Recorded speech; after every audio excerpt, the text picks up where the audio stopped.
With SafeMoon version 2 officially being out, people are beginning to migrate over from version 1 to version 2.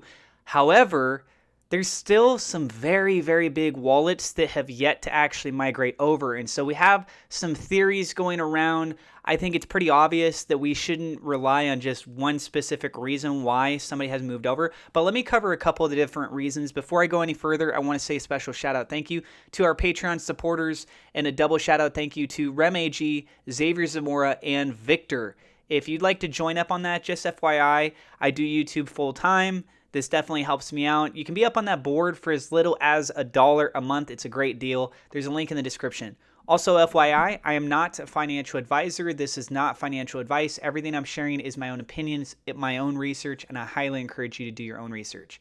So with that being said, let's go ahead and dive into what it is we're talking about today. So these trillions of SafeMoon, we are talking about trillions. Yes, I understand there are wallets out there that have billions that have not moved over yet as well, but obviously the ones that are going to have the biggest impact are the ones that have the biggest percentage of ownership, and those happen to be the trillionaire wallets over on the SafeMoon version 1. So this was posted over in the SafeMoon subreddit by Zealous Ideal _book 151, and scrolling down through this just a tad bit here, there is somebody that did make a response. They said the real reason, this is by GSGT, XGSGT. The real reason is because the liquidity pool of version 2 is very, very small. If they wanted to sell, they won't be able to sell without getting wrecked with the price. Version 1 liquidity is in the millions. Last time I checked, it was around 70 million between SafeMoon version 1 and BNB. The whales, if they decide they can cash out a good amount of money from it, if they migrate to version 2, the liquidity pool on version 2 is so small they won't be able to sell much. Not a good economic move for them. That could be one reason.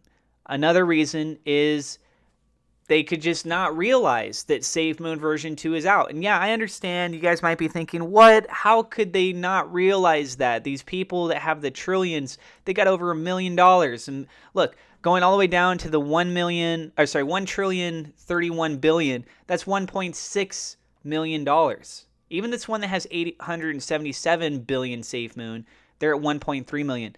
So you're talking about people that are millionaires or multimillionaires. How would they not realize that there's an important update? Things happen. They could have gone to jail. They could have died. They could have lost their wallet. I mean, there's a whole slew of things that have come into play. They could have put it on a device and then lost it. They could have written down their seed phrase somewhere and then lost that, right? It could have been hacked in some sense. Like they fell for one of these scam things and now this massive wallet is owned by someone else. Some of these are going to be related to exchanges as well. So like, for example, this Whitebit right here, it's clearly labeled. You have a smart contract on the number 8 one. You got the pancake swap stuff that's also over there. So there are wallets that are individuals. There are wallets that are not individuals. And they are progressively moving over for sure, but we do have some time until everything gets fully closed out. Now, if you want my opinion, I would love to see these wallets not get moved over. They've already had some time since it's gotten started. And yeah, I understand the other reasons I just explained, obviously. But if they don't get moved over and there's nothing that gets implemented that automatically moves those remaining wallets over to version 2, which John was talking about the possibility of something like that from what I was understanding, reading. Maybe I misinterpreted it. So if they can't get moved over, then essentially it's like they went to the burn wallet. They're a dead account. There's a certain time frame where that migration phase closes, that gate closes, and the ability to move it over to version 2 is no longer active and available. And we'll get more information moving forward with that. But just think about that. You're talking about a massive percentage of wallets potentially having an impact where the total circulating supply is actually dramatically reduced down. And that's good when you talk about supply and demand because it's easier for the price to go up if there's less circulating supply.